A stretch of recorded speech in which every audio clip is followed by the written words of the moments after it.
Modi is a boss. Narendra Modi boss है। एक तरफ दूसरा मुल्क है जिसकी वाहवाही खत्म ही नहीं हो रही, दुनिया तारीफे पे तारीफे कर रही है, दूसरी तरफ पाकिस्तान हमें कोई पूछता ही नहीं है। इकोनॉमिकल ग्राफ बोल रहा है, मुंह से ब्ला ब्ला ब्ला ब्ला वो बिल्लो रानी की तरह करने से तो कोई फायदा होने वाला है नहीं। या शाजिया मर्री की तरह हमारे यहाँ सेंट्रल में ऐसे मंत्री नहीं बैठे हुए हैं जो सिर्फ धमकियां दें और ब्ला ब्ला करें। हम अपने काम पर बहुत स्ट्रिक्ट रहते हैं। तो ये जो आइडिया है कि पाकिस्तान इंडिस्पेंसेबल है, कि पाकिस्तान के बगैर कुछ हो नहीं सकता, या इंडिया जो है वो सेंट्रल एशिया या अफगानिस्तान पाकिस्तान के बगैर नहीं पहुंच सकता, इस आइडिया को हमेशा के लिए आप डिस्कार्ड कर दें। सो पाकिस्तान कहाँ पे खड़ा हुआ है? अगर पाकिस्तान को बाईपास करके इंडिया अफगानिस्तान भी पहुंच गया, ईरान भी पहुंच गया, सेंट्रल एशिया भी पहुंच गया, तो पाकिस्तान का मुस्लिम कार्ड ज़ाया हो गया, जो कि पाकिस्तान पिछले 75 साल से खेल रहे हैं। अब नेक्स्ट स्टेप क्या होगा? हॉलीवुड मूवीज यहां पे शूट होंगी, बॉलीवुड की तो हो ही रही मूवी शूट यहाँ पे। इज्जत और आप देख सकते हो किस तरीके से इस वीडियो में बात हो रही है। अफगानिस्तान में भारत किस तरीके से पहुंचा रहा है वीट, गेहूं, और उसको लेकर बात कर रहे हैं कमर चीमा कि भारत ने तो अब इनडायरेक्टली इग्नोर ही कर दिया है पाकिस्तान को। पाकिस्तान की कोई ज़रूरत ही नहीं है जाने पाकिस्तान से जाकर अफ़गानिस्तान या सेंट्रल एशिया तक पहुंचने की। इस बारे में है वीडियो। और साथ ही साथ मोदी जी को जो अभी आपको पता है एक रिस्पेक्ट मिली है ऑस्ट्रेलिया में, उसके बारे में बात हो रही है। पहले पूरा वीडियो देखते हैं, वीडियो की बात करते हैं। प्लीज़ चैनल को सब्सक्राइब करेगा। मैं मिलता हूँ वीडियो के लास्ट। क्या वजह है कि हमारा काम बोलता है, हमारा इकोनॉमिकल ग्राफ बोल रहा है, मुंह से ब्ला ब्ला ब्ला ब्ला वो बिल्लो रानी की तरह करने से तो कोई फायदा होने वाला है नहीं। या शाजिया मर्री की तरह हमारे यहाँ सेंट्रल में ऐसे मंत्री नहीं बैठे हुए हैं जो सिर्फ धमकियां दें और ब्ला ब्ला करें। हम अपने काम पर बहुत स्ट्रिक्ट रहते हैं, हम अपने काम के ऊपर फोकस करते हैं। यहाँ की जनता बहुत खुश है यहाँ के केंद्र के सेंट्रल गवर्नमेंट से। देखिए आज मॉर्निंग कंसल्ट सर्वे ने अगर 78% पॉपुलैरिटी नरेंद्र दामोदर दास मोदी जी की बताई है, तो वो ऐसे तो नहीं बता दी है ना। ये तो हमारा कोई इंडिया का सर्वे रिपोर्ट नहीं है, ये तो बाहर का सर्वे रिपोर्ट है।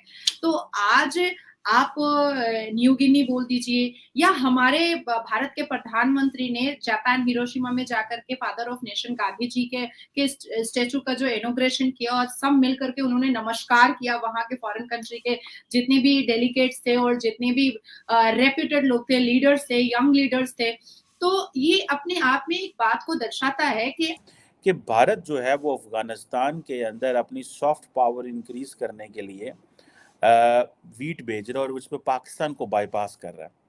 और ये जो वीट है ये ईरान के ज़रिए से जा रहा है। देखिए over the period of time जितनी ये इंडिया और ईरान की दोस्ती डेवलप हुई है, और इंडिया ने पाकिस्तान को बाईपास करके क्रॉस करके अफगानिस्तान तक जो वीट पहुंचा रहा है, इसके बहुत सारे मल्टी प्रोंग इसके एंगल्स हैं देखने के। लेकिन आप ये देखें कि इंडिया ने इस चीज़ को बड़ा अच्छे से महसूस किया है कि पाकिस्तान के इंडिया के साथ, अफगानिस्तान के साथ अच्छे ताल्लुकात नहीं हैं। सो इंडिया को चाबहार पोर्ट इस्तेमाल करनी चाहिए, वहाँ से आटा ईरान जाएगा, वहाँ से ये जो हेरात प्रोविंस है वहाँ पे जाएगा, और जहाँ जहाँ भी ये डिस्ट्रीब्यूट होना हुआ जो है वो होगा। सो इसको आप अंदाज़ा लगा लें कि रिसेंटली जो ईरान इंडिया दोस्ती पनप रही थी, उसकी वजह जारी बात है चाबहार पोर्ट को भी एक्टिव करना है।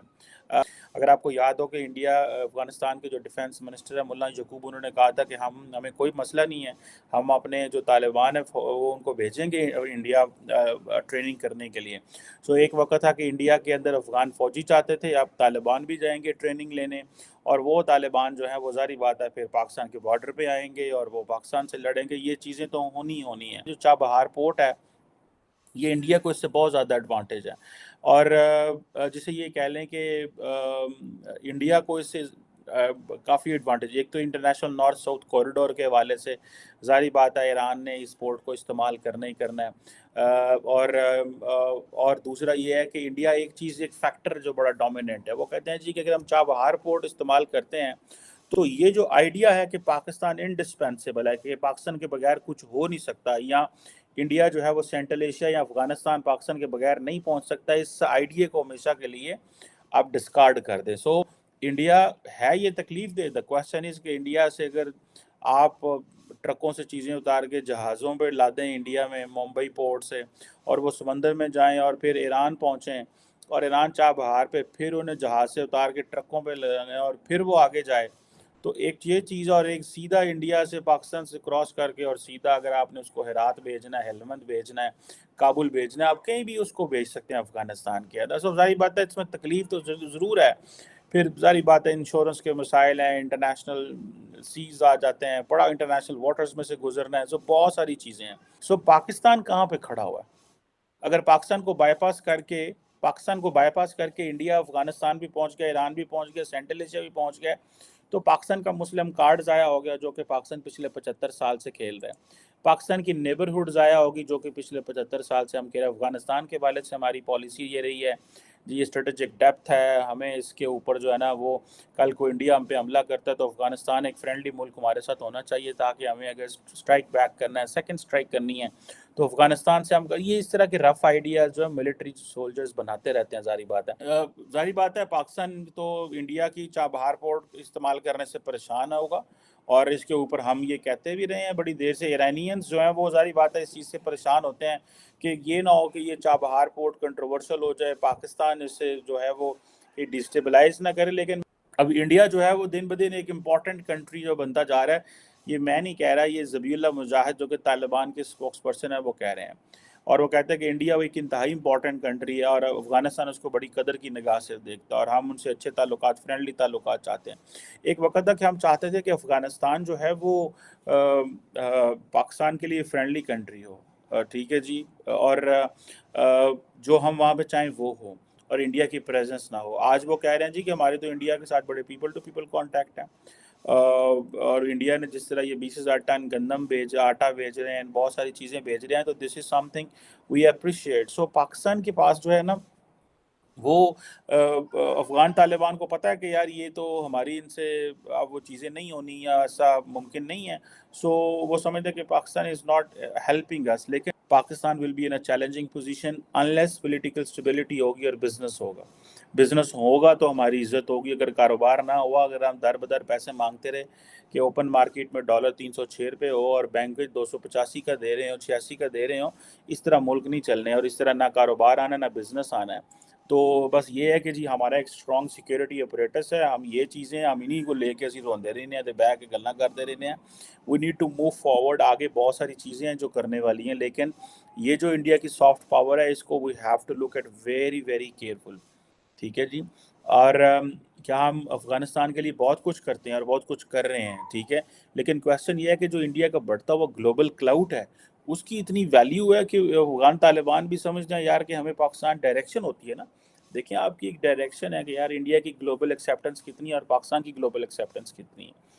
इंडिया को यूएई मिडल ईस्ट में कैसे जाना जाता है, पाकिस्तान को यूएई मिडल ईस्ट में फॉर एग्जांपल कैसे जाना जाता है, इंडिया को अमेरिका कैसे ट्रीट करता है, पाकिस्तान को अमेरिका कैसे ट्रीट करता है। सो बहुत सारी ऐसी चीज़ें हैं। सो बहुत सारे ममालिक ने अपनी बायलैटरल लाइंस खोल ली हैं इंडिया के साथ, अफगानिस्तान के साथ पर्टिकुलरली। दूसरा मुल्क है जिसकी वाहवाही खत्म ही नहीं हो रही, दुनिया तारीफें पे तारीफें कर रही है, दूसरी तरफ पाकिस्तान हमें कोई पूछता ही नहीं है। सर इसका तो हमें खुद सोचना चाहिए ना, हमें ऐसे बंदे को सिलेक्ट करना चाहिए जो आगे हमारे मुल्क को तरक्की की तरफ लेके जाए, ना कि ये फसादात और आपस की जंग के अंदर लगा रहे। मुझे अब सिंपली मेरा आपसे ये सवाल भी है और जवाब भी है, मुझे बताएं कि इस टाइम हमारे प्राइम मिनिस्टर साहब को पड़ी हुई है कि इलेक्शन नहीं करवाने, इमरान खान साहब कह रहे हैं कि इलेक्शन करवाने हैं। तो दोस्तों ये वीडियो यहाँ पर होता है ख़त्म। आपने देखा किस तरीके से इस वीडियो में बात हो रही थी कि अफ़गानिस्तान में जिस तरीके से भारत गेहूं पहुंचा रहा है चाबहार पोर्ट के ज़रिए ईरान के थ्रू, उस बारे में अब पाकिस्तान सोच रहा है कि पाकिस्तान की तो कोई वैल्यू नहीं है। अब इसका ज़िम्मेदार कौन है? आपको पता है कि अफ़गानिस्तान एक ऐसा देश है जो लैंडलॉक कंट्री है। लैंडलॉक कंट्री वो होती है जिसकी कोई भी बॉर्डर समुद्र से नहीं मिलती है, और लैंडलॉक डबल लैंडलॉक कंट्री वो होती है जिसके मतलब पहली लैंडलॉक कंट्री मतलब जैसे अफ़गानिस्तान है उसका पड़ोसी पाकिस्तान ईरान है जिसकी बॉर्डर समुद्र से मिलती है। अफ़गानिस्तान के ऊपर जो देश हैं उनके लिए डबल लैंडलॉक कंट्री हो जाएगी कि वो अफ़गानिस्तान फिर पाकिस्तान, दो देश उसके बाद समुद्र आएगा तो वो डबल लैंडलॉक कंट्री हो जाएंगी।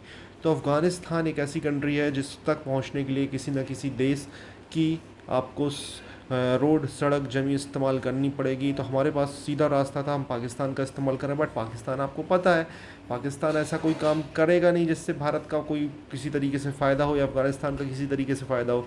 पाकिस्तान ने ये रास्ता हमें नहीं दिया और भारत ने भी सोच लिया कि अब हमें आपका रास्ता चाहिए ही नहीं है, हम ऐसा रास्ता बना लेंगे कि आपके बिना हम वहाँ तक पहुँच जाएंगे।